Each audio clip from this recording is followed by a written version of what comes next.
Commandant. Robert se persuadé à l'histoire.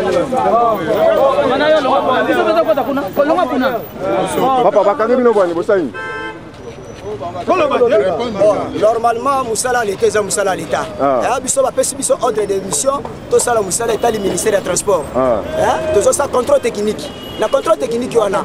Quand on doit quand chauffeur. Mais bah lui paraît bakangino na kata mutuka. Non, bakangino biso na kata mutuka conditions ani. Conditions ani chauffeur. À ça les refus de tempérer. Mais ça biso document. Après on passe document. Mais ça document, après on passe document. Donc on a bagage l'État. Bagage fonctionne. Mais la moi ba policier ba bakangino. Non, ba policier bakangino c'était assistance dans la danger parce que baza pour le peuple. Population c'est pour le peuple. À ça pour la amunguna peuple population policier assistance. Mais vraiment la bonne kraka. Bon, atie biso kraka parce que ba unité bimikili kili to za ba fo ba chef na biso interpeller bango a interpeller biso ba moni chef na biso a se présenter. Alors chef na biso le va se présenter ba bito que la bureau mais c'est tout c'est justifié. Babi bokoti na mutuka ya batu tandis que gouverneur alobaki contrôle ko banda se. Ka biso tozali na vignette te pour la gouverneur biso tozali ministère des transports voie communication. Mais dépendant na gouverneur ka. Dépendant na gouverneur contrôle les gens ça les ma partout. Tous les Kinshasa. Pardon oui. La provinciale.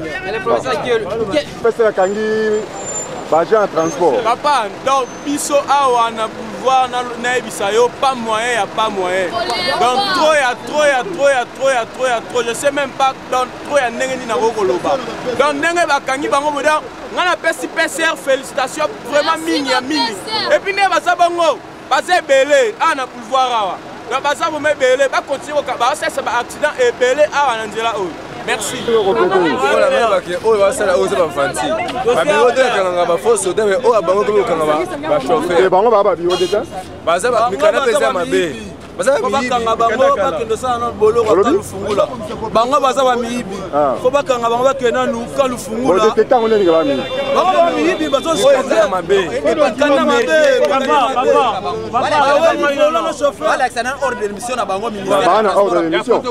Mais ça yango tie. Donc pese ya kangi bango po bana na photocopie ya mabe. Bana photocopie ya mabe bata mona mikana mabe baza fois aja. Ba bango ne ba sali réputation pese. Voilà, bango ne baza fois mériter faut baza non, mais quand nous avons fait l'intervention, ma Bakimi, il y a beaucoup de maman Bakimi. Na maman mo kuna sala ki ensemble na bango Akimi. Donc voilà na maman na ayebi masolo wana. Ça colonel soit disant mon cousin bango. Aye pour intervenir ba libérer bango. Nde amo ba pese ba kumbi ba tunaye. Ba pese ba lendiga. Lendiga ka. Ale yake na ye. Ba pese fa za la pemel ba bureau de pese fa za la. Ya ba roulage va na bureau de mouvement. Moi de peuple va simba. Et là on a toujours senga na peuple. Peuple a ba donner ba responsabilité na ye. Ça veut dire avant peuple à tout moment. Avant même police EIA. Liboso na peuple moko moni le ko salimi wana. Eza liboso na peuple ye moko tamba moni muninga na bango bazo menacer na kati ya mutuka. Peuple ne ba poussa ni pembeni. Ba yebi ba moni qu'est-ce qui va pas moni que non moko na bango ba ndo wela sikoyo. Les vieux à Moutou, balinga la volant. Il y a un échange de tiers, ma bourre et pas batouana. L'État de tiers, ma bourre net, normalement, ne peut pas roulage baillé, roulage bazu, bango, batali mikanda, balubi noté, baza baja, il y a l'État.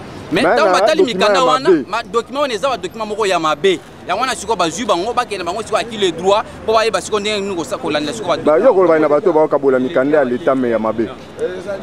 Bon, Antoine, on peut savoir au conseil batik.